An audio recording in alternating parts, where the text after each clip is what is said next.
Tesla shares are up after Elon says that he is set for victory for his $56 billion pay vote, and technically they approved it.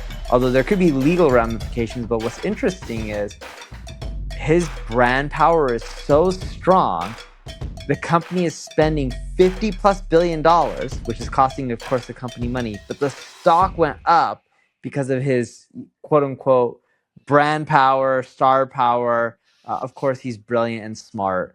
But it's kind of crazy to think about that the power of his brand can actually cause a stock to go up when they're spending $50 billion. To your point, there's still legal hurdles he needs to get through, but the fact that everyone voted, the shareholders voted that he should get paid his money, that just goes to show that, hey, look, guys, a contract was signed already and he fulfilled his obligations, and the legal system shouldn't get involved there, right? So hopefully that all blows over and he gets paid. I do believe he gets paid, because what was the bet? The bet was, hey, you're going to take this company to $1 trillion valuation. This company's that's about to die.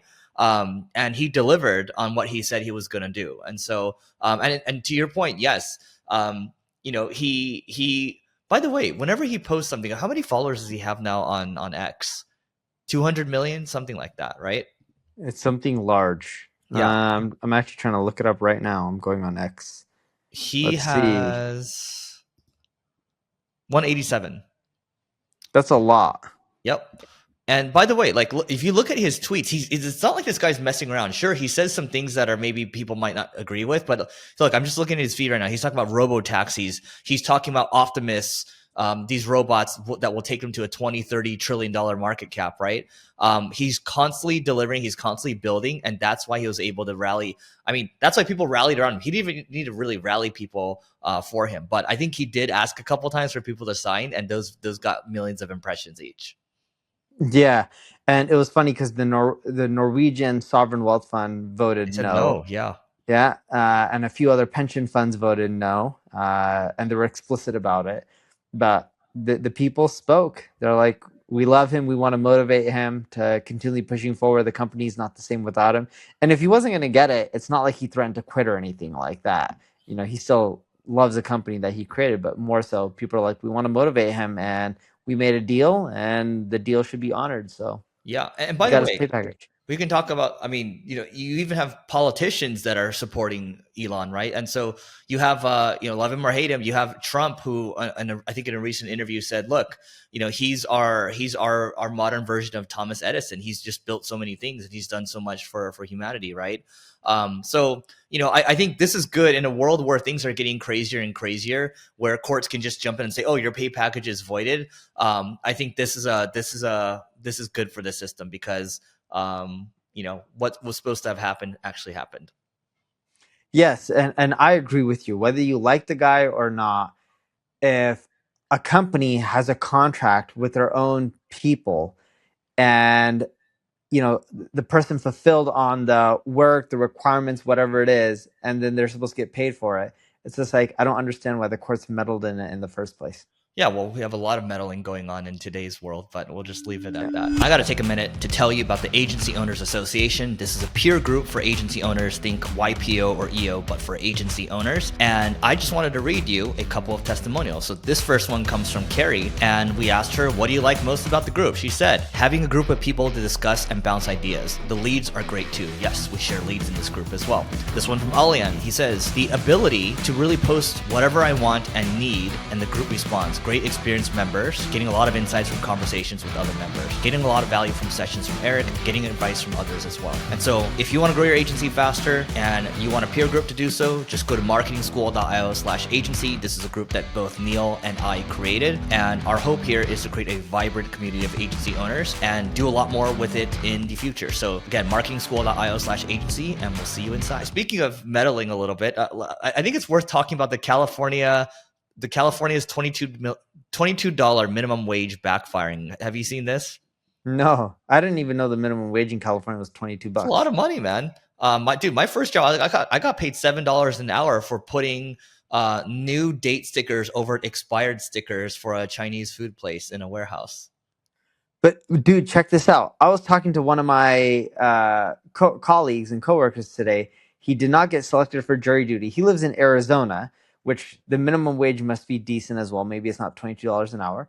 And they're like, yeah, if you get selected for jury duty, you get paid $12 a day. I'm like, wait. They're not even paying minimum wage for doing work for the government. I'm like, how does this work? You're It's making other people 1435 in Arizona per day? per hour. Oh, per hour. But how are you getting $12 a day for jury duty, not per hour? That's kind of crazy to think about. Yep, that is insane. So, okay, Mario Nawfal, this is his tweet. California fast food chains cut 10K jobs after $22 minimum wage hike. California fast food restaurants have eliminated nearly 10,000 jobs in response to the state's new $22 minimum wage law, according to the CABIA, California Business and Industrial Alliance. I didn't even know that was a thing.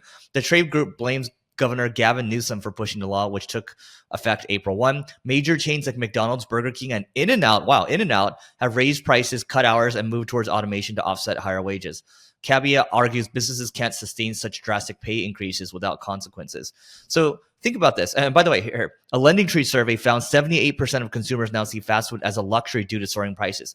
So a Big Mac meal is actually the same as a Sweet Green meal that I would get. And Sweet Green's cooked in olive oil, high quality ingredients and all that, right? I don't know how Sweet Green's doing it, but the fact of the matter is if a Big Mac's $8 now just for one Big Mac, it's crazy, which we've talked about on this podcast. Now, if we go to McDonald's, you think about this. Okay, there's actually less traffic going to these fast food chains because more and more people are working remotely.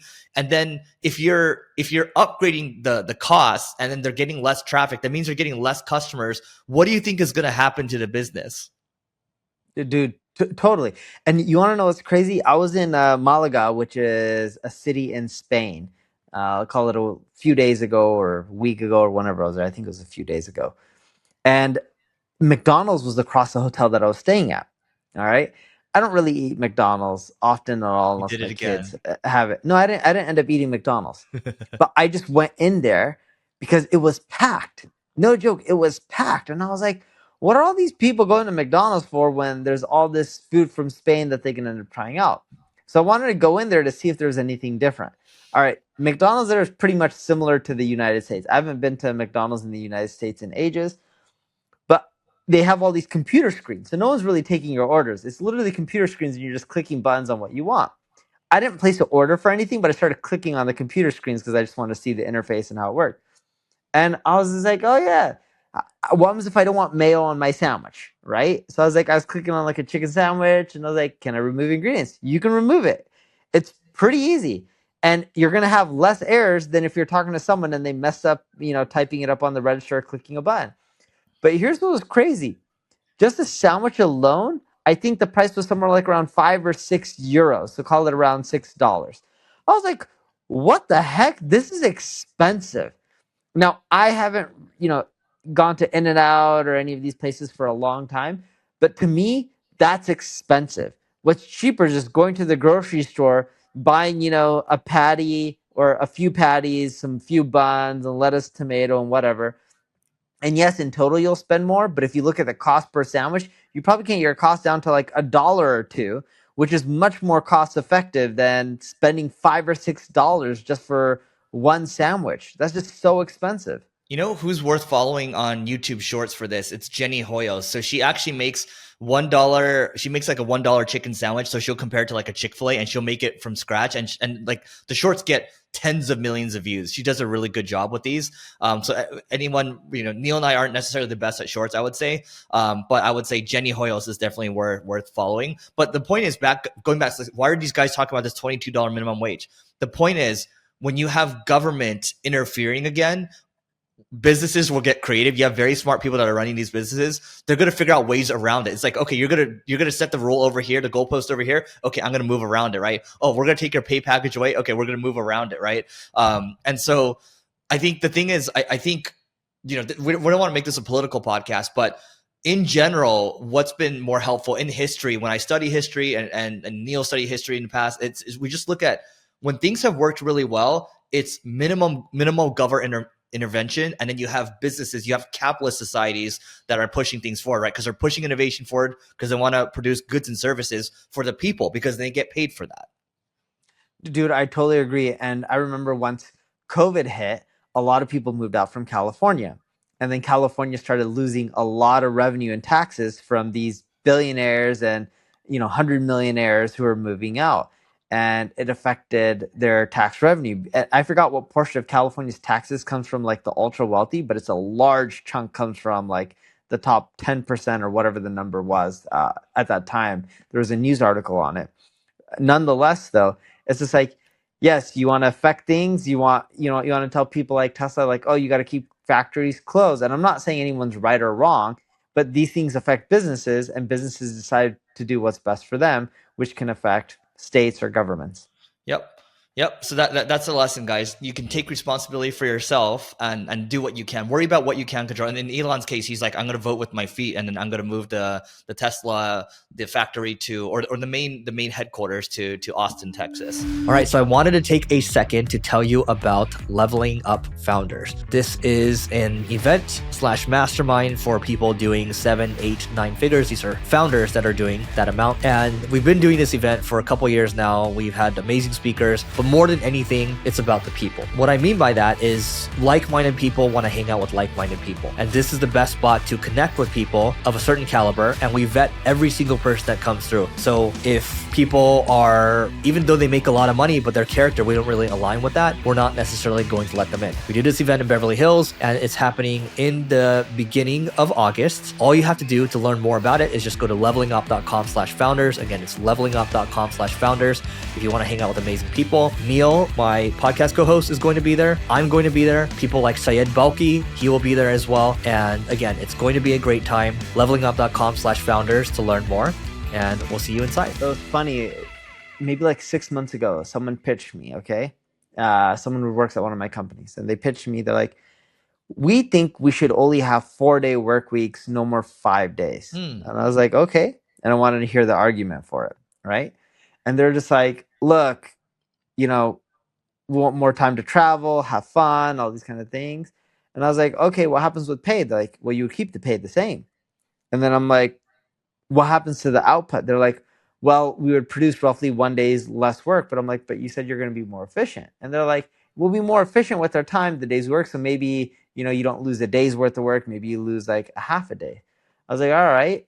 But we have paying customers who we promised a certain amount of work to for, a certain amount. And like, yeah, just hire more people.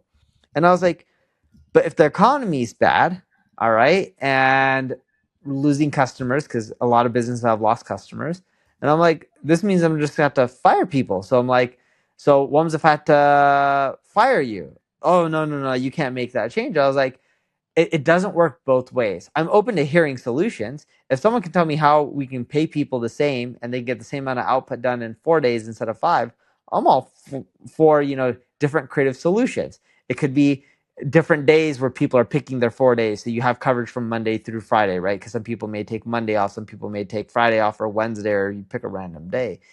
But it's funny is there's consequences with everything. There's also consequences of not giving people raises. They can end up leaving to another corporation, and then you got to backfill, and you could have upset customers, and you can get churn from that and lose revenue, right? There's pros and cons of a lot of things, but it's funny where a lot of people will pitch stuff or just make changes, and it can end up backfiring. Like a great example of this is Eric and I live in Los Angeles, right? And they passed this thing called a mansion tax, where if your home is worth more than $5 million, you pay, I think 4 point something percent. If it's 10 million or more, I think the percentage goes to 5.5. It's either 5 or 5.5% that you just give the city, whether you lose money or make money. And the goal with this money is to use that money to help solve homelessness, which is great. If we can solve homelessness, I personally would be willing to even get a tax a bit more than that, right? But what's funny is everyone who was running for mayor said, do not vote for it. Didn't matter what side of the political arena they were, the left and the right, and people still voted for it. And then we had massive complaints after of people saying, oh, my rent for my place is starting to go up. This sucks. This isn't cool. Well, the buildings that are worth typically more than $10 million are apartment complexes. So if these apartment complexes have to pay more taxes and they're losing money, what are they doing? They're passing it on to the people who voted for it because they're like, yeah, tax them. And then what ends up happening? They're like, wait, this isn't cool. You guys raised the price of my rent. And it's just funny. There's pros and cons to a lot of things, but a lot of people don't think about the consequences. You know, there's a quote I like, and I have his book, one of his books right next to me over here. So his name's Thomas Sowell, and he's an economist. You can call him a philosopher. He's African American, and actually, the book title I have here is called "Social Justice Fallacies," written by him, right? And so that's a whole separate thing. But a quote that he says quite a bit is, there are no solutions, only trade-offs. And that's exactly what Neil is saying, right? There's trade-offs to everything. Like, there's no perfect solution, right? To anything. You can, and so the only thing that you can really control is your effort, and you can't really even control your outcome. But the problem is most people don't think about consequences, and most people like to blame other people because they don't want to take responsibility, right? And so the problem with successful people, by the way, I don't know about you, Neil, but when I was younger, I did used to be like, oh yeah, the rich are so lucky. Yeah, they should pay more, right? But then, you know, as I get older, and maybe you do too, I'm just like, you know, the problem is successful people tend to hold up a mirror to other people, and then people just don't want to take responsibility for the opportunities that they might have missed, right? So we don't want to make this a philosophical podcast. I think we can move on from this. One thing I want to share on the 4-day work week real quick. I worked at a startup. We did a 4-day work week. Do you remember that? Which startup? The now defunct startup. It's gone now. But we did 4 days a week. You know, we raised from A-list investors. You know, we had Reid Hoffman, we had Mark Suster, we had all these like Treehouse. Treehouse, all these people, right? And it was like, okay, we're working 4 days a week. Guess what? How many days do you think I worked? You're working 6 or 7? I worked 7 days a week. Okay. So we were in the middle of trying to save the company because we had like 3 months of cash left in the bank. And I was told I was in the company for a month. I was like, oh, if I don't hit numbers next month, I'm going to be fired. And I'm like, okay. So what did I have to do? Had to learn everything on my own, had to study all these things, right? So who ended up bearing the cost? I was part of the team that had to bear the cost, right? And also, guess what happened? In a year, oh, the investors were like, you know, I think it's very naive that you guys do a 4-day work week. Couldn't raise money anymore. What had to happen? Oh, change to 5-day work week. Guess what happened? Everyone got pissed. Everyone. And so when you do something like that, it's very hard to roll back too. It is really hard to roll back. But yeah, it's not everyone thinks about consequences, you know, and there's countless examples that you and I have for this, but you know, what can you do? I do think the work week is going to cut down, but that's probably over like the next 10, 20, 30 years or so, as we have more and more of these agentic workflows, these agents coming to play. But go ahead. I personally don't think the work week is going to get cut down. I think people are going to lose jobs, and their agents are going to make the people who are working more efficient. All right, I'll bet you a Chick-fil-A. Okay, sounds good to that. Make sure you go to marketingschool.io/agency. That's right. See, I got it right. See, even with Neil's jet lag, he remembers it. All right, that's it for everyone. Please don't forget to rate, review, subscribe as well, and we'll catch you later.